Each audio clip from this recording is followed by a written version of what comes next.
Mais voici ce que personne ne vous dit. Le travail acharné sans stratégie ne crée pas de pouvoir. Il crée de l'épuisement. Vous pouvez trimer chaque jour. Vous pouvez travailler plus dur que tous ceux qui vous entourent. Vous pouvez sacrifier votre sommeil, votre confort, votre vie sociale, et vous retrouver exactement là où vous avez commencé, ou pire, à un endroit où vous n'avez jamais voulu être, parce que l'effort sans direction n'est que du bruit, c'est du mouvement sans progrès. Le vrai danger n'est pas la paresse. La plupart des gens qui écoutent ceci ne sont pas paresseux. Le vrai danger est invisible. Ce sont les mauvaises alliances que vous n'avez jamais remises en question. Ce sont les décisions émotionnelles que vous avez prises dans des moments de faiblesse. C'est la confiance aveugle que vous avez accordée à des personnes qui ne la méritaient pas. C'est l'approbation que vous avez continué à chercher auprès de gens qui se moquent éperdument de votre avenir. Ce sont ces choses qui prennent une personne travailleuse, et la font lentement dévier de sa trajectoire. Et au moment où elle lève les yeux, elle est hors course depuis des années. C'est exactement ce que Machiavel a compris mieux que presque n'importe qui dans l'histoire. Aujourd'hui, quand la plupart des gens entendent le nom de Machiavel, ils pensent manipulation, ils pensent méchanceté, ils pensent politique sale. Mais c'est une lecture superficielle. Ce que Machiavel a réellement compris, profondément et sans illusion, c'est la nature humaine. Il a compris comment les gens se comportent vraiment, et non comment nous aimerions qu'ils se comportent. Il a compris comment le pouvoir se perd, comment les bonnes intentions deviennent des vulnérabilités mortelles, comment les naïfs, les confiants et ceux qui cherchent l'approbation finissent toujours par servir les intérêts de quelqu'un d'autre. Sa sagesse n'a pas été conçue pour les méchants, elle a été conçue pour les personnes averties, pour ceux qui refusent d'être utilisés, pour ceux qui veulent voir le monde clairement et prendre des décisions les yeux ouverts. Et dans cette vidéo, je vais vous donner 7 corrections stratégiques tirées de cette philosophie, 7 façons de reconnaître le mauvais chemin avant qu'il ne vous coûte votre avenir. À la fin de ceci, vous aurez un cadre mental que la plupart des gens passent des décennies ou toute une vie à essayer de comprendre. Et si vous appliquez ne serait-ce que la moitié de ce que vous allez apprendre, vous commencerez à agir différemment, à penser différemment et à vous protéger de ce genre de destruction silencieuse que la plupart des gens ne voient jamais venir. Maintenant, je veux que vous laissiez cette affirmation dans les commentaires. Je choisis la lucidité. Commençons. Numéro 1. Remettez en question chaque chemin avant de vous engager. Voici une question que la plupart des gens ne prennent jamais le temps de se poser. Pourquoi est-ce que je fais cela? Pas la réponse de surface. Pas parce que ça paie bien, ou parce que tout le monde le fait, ou parce que mes parents l'ont dit. La vraie réponse, la réponse honnête, pourquoi êtes-vous sur le chemin que vous suivez en ce moment? Car voici la vérité dérangeante. La plupart des gens ne choisissent pas leur chemin. Ils en héritent. Ils l'absorbent. Ils suivent la tendance, suivent la foule. Ils suivent les conseils de quelqu'un qui avait de bonnes intentions mais qui ne comprenait pas leur vie spécifique. Et ensuite, ils passent des années à construire quelque chose qu'ils n'ont jamais vraiment voulu. Machiavel a mis en garde contre cela avec une clarté qui frappe encore fort aujourd'hui. Il a observé que la majorité des gens sont réactifs. Ils ne dirigent pas leur propre vie. Ils réagissent aux attentes, à la pression et aux récits qui les entourent. Et quand vous êtes réactif, quand vous vous contentez de suivre, vous ne marchez pas sur votre propre chemin, vous marchez sur celui de quelqu'un d'autre. Et voici ce qui est pire. Quand vous vivez selon le plan de quelqu'un d'autre, vous ne faites pas que perdre du temps. Vous devenez utile aux objectifs des autres. Vous devenez un outil. La personne qui a passé 10 ans à gravir les échelons d'une entreprise qu'elle n'a jamais vraiment voulu. La personne qui a créé une entreprise parce que cela semblait être une réussite sur le papier, non pas parce que cela correspondait à une véritable vision. L'individu qui a choisi une relation, une ville, un style de vie parce que cela semblait bien de l'extérieur, tout en se sentant complètement vide de l'intérieur. Machiavel appelait ces personnes des suiveurs sans intention. Et il a compris que les suiveurs sans intention sont toujours contrôlés par ceux qui en ont une. Donc la première correction est la suivante. Avant de vous engager dans une voie, remettez-la en question avec acharnement. Pas une seule fois, pas à la légère, avec acharnement. Quelles sont les conséquences à long terme de cette direction? Pas seulement les 6 prochains mois, pas seulement la première année confortable. Où cette route mène-t-elle de manière réaliste, dans 5 ans, 10 ans? Demandez-vous qui en profite, si vous choisissez cette voie. Parce que parfois, le chemin que l'on vous propose est conçu pour profiter à la personne qui vous l'offre, pas à vous. Le conseiller qui vous oriente vers une certaine carrière, la personne qui encourage votre dépendance, le système qui vous pousse à produire sans jamais vous permettre de construire un véritable levier pour vous-même. Cela ne signifie pas que tout le monde autour de vous a de mauvaises intentions. La plupart des gens qui vous donnent des conseils sont sincères, mais les personnes sincères peuvent tout de même se tromper, et suivre les yeux fermés des conseils sincères, mais erronés, est tout aussi dangereux que de suivre de mauvais conseils délibérément. La pensée indépendante n'est pas de l'arrogance, c'est de la survie. Cela signifie que vous évaluez chaque option, chaque direction, chaque opportunité avec vos propres critères, en fonction de là où vous voulez vraiment aller et non de là où quelqu'un d'autre pense que vous devriez être. La stratégie commence par la pensée indépendante. Et la pensée indépendante commence par une habitude simple mais puissante. Demandez pourquoi, avant de dire oui à tout chemin qui se présente à vous. Avant de vous engager sur n'importe quel chemin, posez-vous les questions difficiles. Faites les évaluations inconfortables, car une vie construite sur des choix non remis en question est une vie qui appartient à quelqu'un d'autre, et vous méritez mieux que cela. Laissez cette affirmation dans les commentaires. Je réfléchis avant de m'engager. Numéro 2. Arrêtez de chercher l'approbation. Ce point va frapper certains d'entre vous plus fort que prévu, car la plupart des gens refusent d'admettre à quel point leur vie est dirigée par une force invisible. Le besoin d'être apprécié. Repensez à la dernière fois que vous avez pris une vraie décision. Pas ce que vous alliez manger pour le déjeuner, mais une décision qui comptait vraiment. Quelle part de cette décision était basée sur ce que vous vouliez vraiment par rapport à ce que vous pensiez que les autres accepteraient? À quelle fréquence? Retenez-vous votre véritable opinion par peur du conflit? À quelle fréquence êtes-vous d'accord alors que vous êtes profondément en désaccord? Restez-vous silencieux quand vous devriez parler? Ou changez-vous complètement de direction parce que quelqu'un a désapprouvé votre choix? Si cette question vous met ne serait-ce qu'un peu mal à l'aise, faites attention, car cet inconfort pointe vers quelque chose de réel. Le désir d'être aimé est l'un des destructeurs de pouvoir personnel les plus puissants jamais identifiés, et Machiavel l'a vu avec une clarté totale. Il a observé que les dirigeants, les chefs et les individus qui basaient leur choix sur l'approbation des autres finissaient toujours dans une position fragile et vulnérable, car chaque fois qu'ils laissaient l'opinion de quelqu'un d'autre devenir plus importante que leur propre jugement, ils cédaient une part de leur pouvoir. Et c'est exactement ce qui se passe.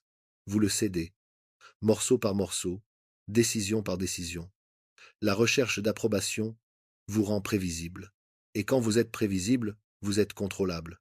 Au moment où les gens autour de vous, collègues, amis, même la famille, réalisent que vous ajustez votre comportement en fonction de leurs réactions, vous cessez d'être quelqu'un ayant de l'autorité sur sa propre vie. Vous devenez gérable. Vous devenez facile à diriger, car il suffit à quiconque de montrer de la déception, de retirer son attention, ou de vous lancer un regard de désapprobation pour que vous changiez de cap. Ce n'est pas la liberté, c'est une laisse, déguisée en lien social. Maintenant, je veux être clair sur un point. Il ne s'agit pas de devenir froid, isolé ou indifférent aux personnes qui partagent votre vie. Ce serait une mauvaise interprétation de tout ce principe. Ce sur quoi Machiavel a attiré l'attention, c'est la différence entre le respect et la popularité, et cette différence compte énormément. La popularité est fragile. Elle change avec l'humeur de la pièce. Elle exige un entretien constant et des compromis permanents. Elle vous oblige à être des versions légèrement différentes de vous-même, selon qui vous regarde. Et le plus épuisant, c'est qu'elle ne satisfait jamais vraiment, car l'approbation obtenue par compromis ne ressemble pas à une véritable validation. Au fond de vous, vous savez que vous avez joué un rôle pour l'obtenir. Le respect, en revanche, est durable. Il se gagne en étant cohérent, direct, et en agissant à partir d'une conviction sincère. Les gens ne respectent pas vraiment quelqu'un qui est d'accord avec tout. Ils peuvent apprécier cette personne sur le moment, mais avec le temps, ils cessent de la prendre au sérieux, ils cessent de la considérer comme une véritable force, et parfois, sans même s'en rendre compte consciemment, ils commencent à utiliser le besoin d'approbation de cette personne comme un moyen de pression. Voici le changement qui modifie tout. Arrêtez de faire vos choix en fonction de ce qui sera accepté, et commencez à les faire en fonction de ce qui est juste, juste pour vos objectifs réels, juste pour vos valeurs profondes, juste pour la vie que vous essayez réellement de construire. Lorsque vous cessez d'avoir besoin d'approbation, quelque chose de puissant se produit. Vous devenez plus difficile à manipuler, vous devenez plus difficile à soumettre à la pression. Les conversations changent. La façon dont les gens interagissent avec vous se transforme, non pas parce que vous êtes devenu agressif ou difficile, mais parce que vous avez commencé à vous présenter avec de vraies convictions. Et les gens ressentent la conviction. Ils y réagissent, même lorsqu'ils ne sont pas d'accord. Si vos choix sont guidés par l'opinion des autres, vous êtes déjà hors course, parce que vous ne construisez pas votre vie. Vous donnez une représentation pour un public qui n'a aucun véritable intérêt dans votre avenir. Le pouvoir vient du respect. Et le vrai respect commence par se respecter suffisamment pour prendre ses propres décisions, même lorsque personne autour de vous n'applaudit. Numéro 3. Étudiez les gens avant de leur faire confiance. Les mauvais alliés vous détruiront plus vite que n'importe quelle mauvaise décision que vous avez prise seul. Retenez bien cela, car c'est l'une des choses les plus importantes de toute cette vidéo. Les mauvaises personnes dans votre vie, le mauvais partenaire commercial, le mauvais ami dans une période critique, le mauvais conseiller, la mauvaise personne à qui vous vous êtes confié, peuvent vous coûter des années, parfois des décennies, parfois des opportunités qui ne se représenteront tout simplement jamais. Et il ne s'agit pas de vivre dans la paranoïa, il s'agit d'être lucide, d'être honnête, car la plus grande vulnérabilité que portent la plupart des gens n'est pas un manque de compétences ou un manque d'ambition, c'est la confiance accordée trop rapidement à des personnes qui ne l'avaient pas encore méritée. Machiavel a passé un temps considérable à observer les personnes en position de pouvoir, à regarder les alliances se former, les trahisons se dérouler, à voir des personnes capables tomber non pas sous les coups d'ennemis extérieurs, mais à cause des personnes mêmes qu'elles appelaient leurs alliés les plus proches. Et ce qu'il en a conclu a mis beaucoup de gens mal à l'aise. La nature humaine est constante. Les gens, peu importe leurs mots, peu importe leur chaleur sur le moment, sont fondamentalement animés par trois forces: l'ambition, l'envie et l'intérêt personnel. Ce n'est pas du cynisme, c'est de l'observation. Et ce n'est pas une condamnation de l'être humain. C'est simplement une reconnaissance honnête de la façon dont les êtres humains fonctionnent. Quand vous comprenez ces forces, vous cessez d'être choqué lorsque quelqu'un agit dans son propre intérêt, même à vos dépens. Vous cessez d'être pris au dépourvu, car vous aviez déjà compris ce qui était possible. L'erreur que font la plupart des gens, c'est de faire confiance aux mots. Ils font confiance à une poignée de main, à une conversation chaleureuse, à un moment partagé qui semblait sincère. Et les mots sont faciles. N'importe qui peut dire ce qu'il faut. N'importe qui peut exprimer de la loyauté à un moment où cette loyauté ne lui coûte rien. Ce que vous devez étudier, c'est le comportement. Un comportement constant au fil du temps et dans différentes situations. Comment cette personne agit-elle lorsqu'elle n'a rien à gagner à être gentille? Comment parle-t-elle des autres lorsque ces personnes ne sont pas dans la pièce? Lorsqu'elle a commis une erreur, en assume-t-elle la responsabilité honnêtement? Ou esquive-t-elle et rejette-t-elle la faute sur d'autres? Quand vous êtes en difficulté, répond-elle présente ou disparaît-elle discrètement jusqu'à ce que les choses s'améliorent? Ce ne sont pas des observations compliquées, mais elles exigent de la patience, et elles vous demandent d'être prêt à voir clairement, même lorsque vous voulez que la relation fonctionne. Machiavel était direct. La confiance doit être accordée lentement, non pas parce que le monde est rempli de personnes malveillantes, mais parce que vous ne pouvez sincèrement pas connaître le caractère de quelqu'un à partir d'une seule interaction ou même de quelques bonnes expériences.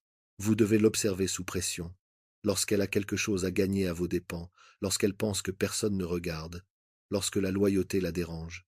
Cette observation prend du temps, et les personnes qui méritent réellement votre confiance ne s'offusqueront pas de ce processus. Elles prouveront leur caractère de manière constante. Elles le prouveront sans qu'on le leur demande. Votre cercle intime est l'un des déterminants les plus puissants de toute votre trajectoire. Les personnes les plus proches de vous influencent votre façon de penser, votre confiance en vous, votre accès aux opportunités et vos angles morts. Si les mauvaises personnes se trouvent à l'intérieur de ce cercle, les dégâts s'accumulent de manière qu'il est même difficile de mesurer pleinement. Soyez sélectif, soyez patient, soyez observateur, et ne soyez pas tellement avide de connexion ou de partenariat au point de sauter la seule étape qui vous dit vraiment qui est quelqu'un. Le temps et le comportement, la distance, protègent votre avenir. Choisissez votre cercle intime, comme si votre vie en dépendait, car à bien des égards, c'est le cas. Je veux que vous laissiez cette affirmation dans les commentaires. Les actions révèlent le caractère. Numéro 4. Contrôlez vos émotions avant qu'elles ne contrôlent votre direction. Parlons des décisions qui font le plus mal, pas les décisions que vous avez prises de manière imprudente, pas celles pour lesquelles vous n'aviez aucune information. Celles qui font le plus mal sont toujours celles que vous avez prises quand vous étiez en colère, effrayé, ou tellement submergé par l'excitation que votre jugement a complètement disparu. Presque chaque regret majeur dans la vie d'une personne peut être retracé à une décision prise dans un état émotionnel intense. La relation dans laquelle vous êtes resté beaucoup trop longtemps parce que la peur n'arrêtait pas de vous murmurer des scénarios catastrophes chaque fois que vous étiez sur le point de partir. L'accord que vous avez refusé dans un moment de colère et que vous avez passé des années à regretter de ne pas avoir conservé. L'opportunité sur laquelle vous vous êtes jeté sans réfléchir, parce que l'excitation rendait tout évident et certain, jusqu'à ce que ce ne le soit plus. Les émotions sont puissantes, et elles ne sont pas l'ennemi. Laissez-moi être très clair à ce sujet. Les émotions fournissent de vraies informations. Le problème, c'est quand les émotions deviennent le décideur, car les émotions sont programmées pour vous faire réagir vite, pas pour vous faire penser clairement. Elles sont conçues pour une réponse immédiate, pas pour une stratégie à long terme. La colère réduit votre attention à l'instant présent et fait paraître l'immédiat plus important que n'importe quelle conséquence. La colère dit « réagis maintenant, occupe-toi des retombées plus tard », et il y a presque toujours des retombées. La peur vous fait reculer quand vous devriez avancer, ou vous accrochez fermement quand vous devriez lâcher prise. La peur déguise l'évitement en prudence et l'appelle sagesse, alors qu'il s'agit en fait de paralysie. Et l'excitation, probablement le perturbateur le plus sous-estimé, inonde votre esprit d'optimisme et éteint la partie de vous qui pose les questions qui doivent être posées. Machiavel a observé ce schéma avec une clarté constante tout au long de son analyse des dirigeants et du pouvoir. Il a vu des personnes qui avaient toutes les ressources, tous les avantages stratégiques, toutes les voies légitimes vers un succès durable, tout gâché en un seul instant de réaction émotionnelle. Des dirigeants qui ont déclaré la guerre par fierté blessée, des conseillers qui ont révélé des informations sensibles dans des accès de colère, des personnes capables qui ont abandonné des positions gagnantes simplement parce qu'elles ne pouvaient pas tolérer l'inconfort émotionnel de l'attente, des gens qui ont pris des décisions permanentes à partir d'états émotionnels temporaires. Il a compris que l'esprit stratégique n'est pas un esprit sans émotion, c'est un esprit discipliné, un esprit qui peut tout ressentir, la colère, la peur, l'excitation, la blessure, et choisir quand même de faire une pause avant d'agir. Ce mot compte plus que presque tout le reste dans ce conseil. Pause. Cet acte unique, faire une pause avant de répondre, avant de décider, avant de réagir, est l'une des compétences les plus faciles à entraîner et les plus puissantes que vous développerez jamais.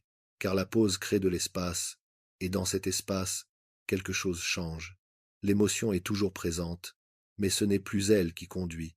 Votre jugement a l'opportunité d'intervenir. Quand vous êtes dans un moment de tension ou chargé d'émotions, prenez du recul, physiquement si nécessaire. Sortez de la pièce, donnez-vous du temps. Même 60 minutes de distance par rapport à un état émotionnel très chargé changeront votre perspective de manière significative. Une journée entière de recul vous montrera parfois une situation complètement différente de celle dans laquelle vous pensiez être. Demandez-vous dans ces moments-là, si je n'étais pas en colère en ce moment, prendrais-je quand même cette décision? Si je n'avais pas peur, reculerais-je quand même? Si je n'étais pas emporté par la vague d'excitation, serais-je quand même d'accord avec cela sans poser plus de questions? Si la réponse change ne serait-ce qu'un peu, ce changement est votre signal. C'était l'émotion qui prenait la décision, pas vous. Les personnes qui obtiennent de vrais résultats durables dans leur carrière, leurs relations, leur développement personnel, ne sont pas toujours les plus intelligentes ou les plus talentueuses. Elles sont souvent les plus maîtres d'elles-mêmes, pas froides, pas fermées, maîtres d'elles-mêmes. Elles ressentent tout et agissent par stratégie. Vos émotions sont des informations, apprenez à les lire, mais ne leur donnez jamais le vote final sur les décisions majeures. Ce vote appartient à votre jugement, et votre jugement ne fonctionne clairement que lorsque vous lui donnez l'espace pour respirer. La discipline est le pont entre l'endroit où vous êtes en ce moment et celui où vous essayez réellement d'aller. Laissez cette affirmation dans les commentaires. Je fais une pause, puis je décide. Numéro 5. Évitez les illusions confortables. L'endroit le plus dangereux de votre vie en ce moment n'est probablement pas l'endroit difficile, c'est l'endroit confortable. Quand les choses sont vraiment difficiles, quand vous êtes sous pression, quand vous luttez, quand la situation ne fonctionne clairement pas, quelque chose en vous réagit, vous vous adaptez, vous cherchez des solutions, vous vous développez parce que vous n'avez pas d'autre véritable option. La difficulté force le mouvement, mais l'endroit confortable est différent. L'endroit confortable vous laisse rester exactement là où vous êtes pendant des mois, des années, parfois des décennies. pendant que lentement, silencieusement, presque de manière invisible, il vous coûte quelque chose de réel. Votre avantage, votre faim, la vivacité qui vient du fait d'être véritablement mis au défi, votre conviction que plus est non seulement possible, mais en réalité encore accessible pour vous, et vous ne sentez pas que cela disparaît. C'est la partie la plus cruelle de la stagnation confortable. Elle ne s'annonce pas. Il n'y a pas d'alarme, aucun signal évident, juste un tassement lent et graduel. Et un jour, vous réalisez que le feu que vous aviez il y a quelques années est devenu quelque chose de beaucoup plus petit et de beaucoup plus silencieux. Machiavel a écrit sur ce principe avec une clarté qui a ébranlé ses contemporains. Il croyait que la plus grande menace à long terme pour le pouvoir et la position n'était pas l'ennemi visible. C'était l'illusion de la sécurité qui poussait les gens à cesser de faire les choses qui avaient construit leur force en premier lieu. Quand les gens se sentaient en sécurité, ils devenaient complaisants. Quand ils devenaient complaisants, ils devenaient mous. Et être mou dans un monde qui est toujours en mouvement, que vous le soyez ou non, n'est qu'une version plus lente de prendre du retard. Ce schéma exact se joue dans la vie de tous les jours, de manière si familière qu'il devrait être inconfortable de le reconnaître. L'emploi qui paie assez bien pour éliminer la pression financière, mais qui a cessé de vous stimuler il y a 10 à 8 mois, la relation qui n'est pas douloureuse, mais qui ne grandit pas non plus, où deux personnes coexistent par habitude et familiarité, plutôt que par une véritable connexion et un développement mutuel. La ville dans laquelle vous êtes resté, non pas parce qu'elle sert vos objectifs, mais parce que partir demande plus d'énergie que de rester. Le projet créatif que vous continuez à repousser parce que la situation actuelle est juste assez confortable pour réduire l'urgence. Le confort maintient les gens dans tous ces endroits. Le confort dit des choses comme « ce n'est pas si mal, ça pourrait être pire ». Au moins, vous savez à quoi vous attendre ici. Et cette voix est presque toujours la voix la plus coûteuse que vous écouterez jamais. La croyance fondamentale de Machiavel à ce sujet était sans ambiguïté. La véritable sécurité ne vient pas du confort, mais de la force, du développement continu, du fait de s'assurer constamment que vos capacités dépassent ce que votre situation actuelle exige. Car le moment où vous cessez de grandir est le moment où vous commencez à perdre du terrain, même si rien autour de vous ne semble changer, même si tout a l'air stable de l'extérieur. Voici une question sur laquelle il vaut la peine de s'asseoir et de réfléchir honnêtement. Votre situation actuelle vous rend-elle plus fort ou vous rend-elle plus mou? Le chemin sur lequel vous êtes en ce moment construit-il vraiment quelque chose de significatif ou vous protège-t-il principalement de l'inconfort? Si vous vous éloignez de votre situation actuelle demain, que ce soit un emploi, une relation, une ville, un état d'esprit, regarderiez-vous en arrière dans 5 ans avec le sentiment que ce temps vous a construit ou que vous avez simplement attendu? Ce sont des questions inconfortables, et cet inconfort en vaut la peine car la croissance nécessite des frictions. Le bon type de défi n'est pas le signe que quelque chose est cassé. C'est le signe que quelque chose de réel est en train de se passer, quelque chose qui se transformera en véritable capacité et en véritable progrès. Si une situation, un environnement, une relation ou même un système de croyance a stoppé votre croissance, c'est que vous êtes sur le mauvais chemin. Peu importe à quel point cela vous semble familier, peu importe à quel point il est plus facile de rester, peu importe à quel point la voix confortable vous dit que vous allez bien. Le confort qui vous coûte votre avenir n'est pas de la sécurité. C'est une forme de perte très lente et très silencieuse. Et la lucidité de le voir avant qu'il ne vous ait déjà pris des années, cette lucidité est primordiale. Numéro 6. Pensez en termes de conséquences, pas de moment. Chaque décision que vous prenez a deux parties, le moment et la conséquence. Et vu la façon dont la plupart des gens vivent, ils sont presque entièrement concentrés sur le moment. Ils font des choix basés sur ce qui fait du bien tout de suite, ce qui réduit la tension qu'ils ressentent aujourd'hui, ce qui satisfait le besoin immédiat, calme l'inconfort immédiat ou produit la récompense immédiate. Et la conséquence, soit n'entre pas du tout dans leur réflexion, soit y entre vaguement comme une abstraction lointaine dont ils s'occuperont quand elle arrivera. Mais voici ce que personne, parmi ceux qui pensent ainsi, n'accepte jamais totalement. La conséquence finit toujours par arriver. C'est l'une des différences les plus constantes et les plus fondamentales entre les personnes qui construisent quelque chose de réel au fil du temps et celles qui restent coincées dans des cycles dont elles n'arrivent pas à s'échapper. Ce n'est pas toujours une question de talent. Ce n'est pas toujours une question d'opportunité. Il a vu des alliances se former pour un gain rapide, qui ont créé une profonde instabilité plus tard. Il a vu des gens choisir des victoires à court terme, qui se sont transformés en ennemis à long terme. Il a observé comment le schéma de la pensée à court terme était l'un des prédicteurs les plus fiables d'un échec éventuel. Peu importe l'intelligence d'une personne, peu importe les ressources auxquelles elle avait accès, peu importe l'opportunité avec laquelle elle avait commencé, le plaisir à court terme choisi systématiquement au détriment du positionnement à long terme produit une vie qui semble satisfaisante par moments et vide sur la durée. Les dépenses qui ressemblent à un soulagement maintenant et qui créent une pression financière qui vous suit pendant des années. L'évitement d'une conversation difficile mais nécessaire qui ressemble à de la paix à court terme et qui devient une relation endommagée ou une erreur non corrigée par la suite. L'habitude de choisir le repos quand l'effort était nécessaire, ce qui est bien de temps en temps, mais véritablement coûteux quand cela devient un mode par défaut. Rien de tout cela n'est dramatique. Rien de tout cela ne ressemble à un désastre majeur sur le moment. C'est exactement pour cela que c'est dangereux. Cela s'accumule silencieusement. La pensée stratégique consiste à s'entraîner délibérément à élargir sa vision, pas de manière obsessionnelle. Vous ne pouvez pas vivre toute votre vie avec 10 ans d'avance et profiter réellement de votre présent, mais par habitude, surtout avant des décisions importantes, avant tout événement majeur. Vous devez vous forcer à tracer tout l'éventail des conséquences probables. Voici une pratique que Machiavel a essentiellement articulée et que les penseurs stratégiques modernes ont formalisée. Avant toute décision importante, ne commencez pas par imaginer le meilleur des cas, commencez par imaginer le pire des cas. Si cela tourne vraiment mal, pas juste un peu mal, mais vraiment mal, à quoi ressemble cette situation? Pouvez-vous y survivre? Pouvez-vous vous en reconstruire? Les inconvénients réalistes valent-ils les avantages réalistes? La plupart des décisions impulsives s'effondrent complètement face à cette question, car lorsque vous imaginez sincèrement le pire résultat réaliste et que vous réalisez que c'est quelque chose dont vous ne pouvez pas vous remettre facilement, cette information devrait radicalement changer votre approche.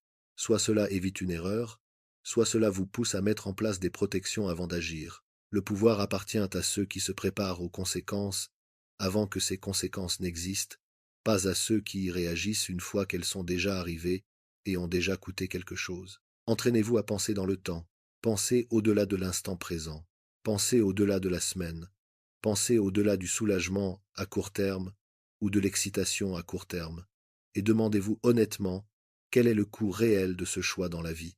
À quoi ressemble la version de ma vie dans un an si je prends cette décision au jour aujourd'hui? Posez cette question avec discipline et honnêteté, et elle vous protégera de plus de regrets que presque n'importe quoi d'autre. Numéro 7. Corrigez votre trajectoire, tôt et sans ego. C'est le conseil où la plupart des gens échouent, non pas parce qu'il est le plus difficile à comprendre, en termes de logique pure, c'est peu, être l'idée la plus simple de toute cette vidéo. Les gens y échouent à cause de quelque chose de beaucoup plus personnel que la logique, la fierté. La fierté est la raison pour laquelle les gens restent dans de mauvaises carrières pendant des années, parfois des décennies entières, alors qu'une partie d'eux-mêmes sait déjà que ce n'est pas la bonne voie. La fierté est la raison pour laquelle les gens s'accrochent à des stratégies que les faits ont clairement cessé de soutenir, redoublant d'efforts au lieu de s'ajuster. Parce que changer de cap donne l'impression de se tenir devant le monde et d'annoncer qu'ils avaient tort. Et pour beaucoup de gens, ce sentiment d'avoir tort publiquement, visiblement, est pire que de continuer à échouer en silence. Ce n'est pas de la force, c'est l'ego qui porte le masque de l'engagement. Et l'ego laissé sans contrôle est l'un des destructeurs de potentiel les plus fiables et les plus invisibles chez une personne. Machiavel n'était pas subtil sur ce point. Il a observé maintes et maintes fois que les personnes qui maintenaient le pouvoir, qui s'adaptaient, survivaient et continuaient à construire à travers des circonstances changeantes, n'étaient pas celles qui ne faisaient jamais d'erreur. Toute personne dans n'importe quelle position de réelle influence fait des erreurs. Ce n'est pas ce qui fait la différence. La différence, c'était cela. Les personnes qui ont duré étaient celles qui reconnaissaient leurs erreurs tôt et les corrigeaient sans hésitation, sans avoir besoin de justifier un mauvais choix pour sauver leur réputation, sans privilégier l'apparence de la cohérence sur la réalité des résultats.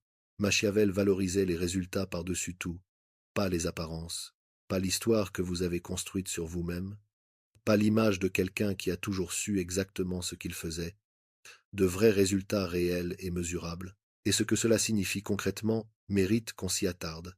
Si vous êtes sur le mauvais chemin, le coût d'y rester ne reste pas constant. Il s'accumule. Chaque semaine que vous passez à avancer dans la mauvaise direction est une semaine qui vous éloigne de là où vous devez être. Chaque mois où vous vous accrochez à une approche qui ne produit pas de résultats, C'est un autre mois de votre temps, de votre énergie, de vos ressources, de vos opportunités irremplaçables qui partent dans la mauvaise direction.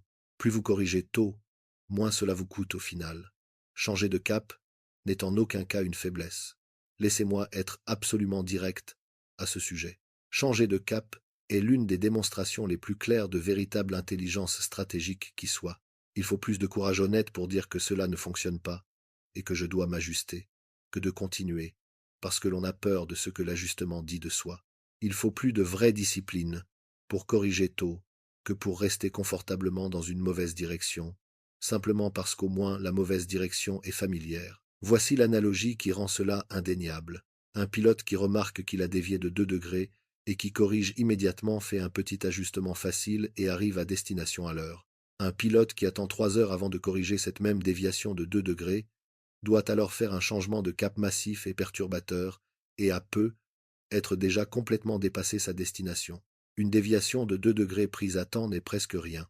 Une déviation de 2 degrés maintenue pendant des années donne une vie complètement différente de celle que vous aviez l'intention de construire. Laissez tomber l'ego. Évaluez votre chemin actuel avec honnêteté, sans utiliser l'investissement que vous y avez déjà mis comme unité de mesure. Le temps et l'énergie que vous avez déjà dépensés ne sont pas une raison pour continuer dans une direction qui n'est pas la bonne. Ils sont tout simplement dépensés. Ce que vous pouvez encore protéger, c'est ce qui est devant vous. Corrigez sans drame. Corrigez sans vous punir vous-même. Corrigez, parce que vous accordez plus de valeur à votre avenir qu'à l'apparence d'avoir toujours su exactement ce que vous faisiez. Les résultats plutôt que l'ego, c'est ça la norme. C'est toujours la norme. Plus tôt vous vous ajustez, moins vous perdez. Et la volonté de s'ajuster honnêtement, clairement, sans avoir besoin que cela paraisse d'une certaine manière, est l'une des choses qui séparent véritablement les personnes qui construisent quelque chose de réel de celles qui passent leur vie à défendre des choix qui n'ont jamais fonctionné. Maintenant, je veux que vous laissiez cette affirmation dans les commentaires.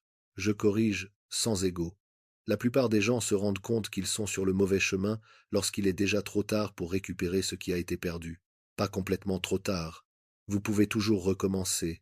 Vous pouvez toujours reconstruire. La vie donne à la plupart des gens plus de chances qu'ils ne le reconnaissent sur le moment, mais assez tard pour que des années soient perdues, assez tard pour que l'énergie, la faim et la certitude absolue que plus est possible, ce genre de choses qui vit fortement en vous quand vous êtes jeune et que tout semble encore ouvert, se soit estompé pour devenir quelque chose de plus silencieux, quelque chose de plus lourd, quelque chose qui n'y croit plus tout à fait comme avant. Et c'est ça, le vrai coup, pas seulement les pertes externes, les opportunités manquées, les mauvais investissements de temps et de confiance, mais le coût interne, la lente érosion de la confiance, la petite voix qui vous poussait en avant, devenant une petite voix qui se demande s'il est trop tard, si vous avez raté votre chance, si c'est tout simplement ça la vie. Cela arrive à des personnes capables, des personnes véritablement capables, des personnes intelligentes, des personnes qui ont travaillé dur et qui voulaient quelque chose de réel et qui avaient tout ce dont elles avaient besoin pour le construire. Elles n'ont simplement jamais eu de cadre pour évaluer leur direction. Clairement, elles ont fait confiance trop vite. Elles ont laissé les émotions prendre des décisions que la stratégie aurait dû prendre. Elles sont restées à l'aise quand elles devaient être dans l'inconfort. Elles ont cherché l'approbation alors qu'elles auraient dû forger des convictions. Elles ont pensé en moments quand elles devaient penser en années. Et elles ont laissé la fierté les maintenir sur le mauvais chemin bien après que quelque chose en elles a su que c'était une erreur. Ce ne sont pas des défauts de caractère fatal, ce sont des schémas. Et les schémas peuvent être reconnus. Et les schémas qui sont reconnus peuvent être modifiés, mais seulement si vous les voyez. C'est toujours la première étape et la plus critique. Voir clairement. Si cette vidéo vous parvient aujourd'hui, si ce message vous touche en ce moment précis, je veux que vous le preniez au sérieux, car parfois, la bonne information arrive exactement quand il le faut, pas après que l'erreur majeure a déjà été commise, pas dans des années, quand les dégâts se sont déjà accumulés, maintenant, avant. Et si c'est là que vous en êtes en ce moment, voici ce que je veux que vous fassiez. Faites une pause. Pas comme un concept. Faites vraiment une pause. Prenez du recul par rapport à ce qui se passe dans votre vie en ce moment et examinez vos décisions actuelles les plus importantes. Honnêtement, le chemin professionnel sur lequel vous êtes, les relations dans lesquelles vous vous investissez, les schémas que vous continuez à répéter, la direction que vous prenez réellement par rapport à celle que vous aviez l'intention de prendre? Posez-vous les questions que cette vidéo a exposées. Demandez-vous à qui profite votre chemin actuel. Demandez-vous quelles seront, de manière réaliste, les conséquences à long terme de vos choix les plus importants. Demandez-vous si les personnes les plus proches de vous ont gagné cette proximité par un comportement constant. Demandez-vous si vous prenez des décisions par stratégie ou par peur, par besoin d'approbation, par fierté ou par besoin de confort. Demandez-vous si une situation qui semble sûre vous construit réellement ou vous ramollit lentement. Si vous répondez à ces questions honnêtement, vous saurez. Vous saurez si vous êtes sur le bon chemin ou si une correction doit avoir lieu. Et maintenant, avant que cette vidéo ne se termine, si quoi que ce soit que vous avez entendu aujourd'hui a changé votre façon de voir votre situation, cliquez sur le bouton j'aime. Cela ne vous coûte rien. Et cela aide véritablement ce message à atteindre quelqu'un d'autre qui pourrait en avoir tout autant besoin que vous aujourd'hui. Partagez cette vidéo avec quelqu'un dans votre vie qui se trouve à la croisée des chemins, quelqu'un qui prend une grande décision, quelqu'un qui semble coincé dans une boucle qu'il n'arrive pas à identifier, quelqu'un à qui il serait utile d'entendre ceci avant que le coût ne devienne plus élevé. Et si vous voulez continuer à construire ce genre de lucidité stratégique sur la façon de naviguer réellement dans la vie, le pouvoir et la prise de décision, abonnez-vous à cette chaîne dès maintenant. Chaque vidéo que nous produisons est conçue pour vous apporter le genre de réflexion que la plupart des gens passent des décennies à essayer de développer uniquement par des expériences douloureuses. N'attendez pas l'expérience douloureuse alors que vous pouvez avoir la lucidité. Le bon chemin n'allait jamais être trouvé par chance.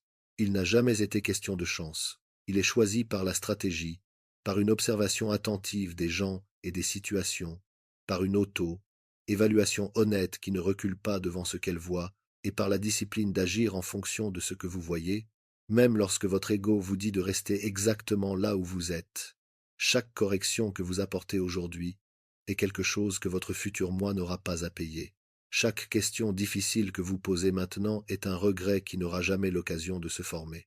Chaque instant de lucidité honnête que vous construisez en ce moment est une couche de protection autour de l'avenir que vous essayez de créer. Car dans la vie, le plus grand danger n'a jamais été l'échec. Le plus grand danger est de marcher sur le mauvais chemin chaque jour et d'appeler cela la normalité, de s'y installer confortablement, de construire son identité autour de cela et de se réveiller dans quelques années dans une vie que l'on n'a jamais vraiment choisie en se demandant comment on en est arrivé là. Vous savez mieux que cela maintenant. Vous avez la méthode, vous avez la lucidité, vous avez les corrections. Utilisez-les. Choisissez délibérément. Protégez votre avenir car le chemin est encore devant vous, et la direction que vous prendrez à partir de ce moment ne dépend que de vous. Laissez cette dernière affirmation dans les commentaires. Mon chemin, mon choix. La plupart des gens n'échouent pas parce qu'ils sont faibles. Ils échouent parce qu'ils empruntent le mauvais chemin et ne s'en rendent compte que lorsqu'il est trop tard. Et le plus terrifiant, c'est que vous ne le sentirez même pas arriver. C'est ce qui rend la chose si dangereuse. Le monde ne vous punit pas au moment même où vous prenez un mauvais virage. Il ne fait pas clignoter un signal d'alarme. Il ne vous envoie aucune alerte. Il vous laisse vous sentir à l'aise. Il vous laisse croire que tout va bien. Il vous laisse vous réveiller chaque matin, suivre votre routine et croire que vous avancez, alors que silencieusement, lentement, vous dérivez droit vers une vie pleine de regrets. Une seule mauvaise décision ne vous détruit pas, mais une mauvaise direction, répétée chaque jour, accumulée chaque semaine, devient quelque chose de bien pire que l'échec. Cela devient une vie que vous n'avez jamais vraiment choisie, une version de vous-même que vous n'avez jamais voulu être. Et au moment où la plupart des gens s'en rendent compte, des années se sont écoulées, les opportunités ont disparu, l'énergie, le feu, la conviction que les choses auraient pu être différentes. Tout cela s'est lentement consumé, non pas à cause d'un grand désastre, mais par 1000 petits pas silencieux dans la mauvaise direction. Cette vidéo est un avertissement, pas un discours de motivation, ni un message réconfortant, mais un véritable avertissement avant que les dégâts ne soient irréversibles. Car si vous écoutez ceci en ce moment, il est encore temps. Laissez-moi vous poser une question sincère. Quand vous pensez à la vie que vous voulez, au succès, au respect, au contrôle de votre propre avenir, que faut-il selon vous pour y parvenir? La plupart des gens diront le travail acharné, le dévouement, la constance, et écoutez, je ne suis pas ici pour vous dire que ces choses n'ont pas d'importance. Elles en ont.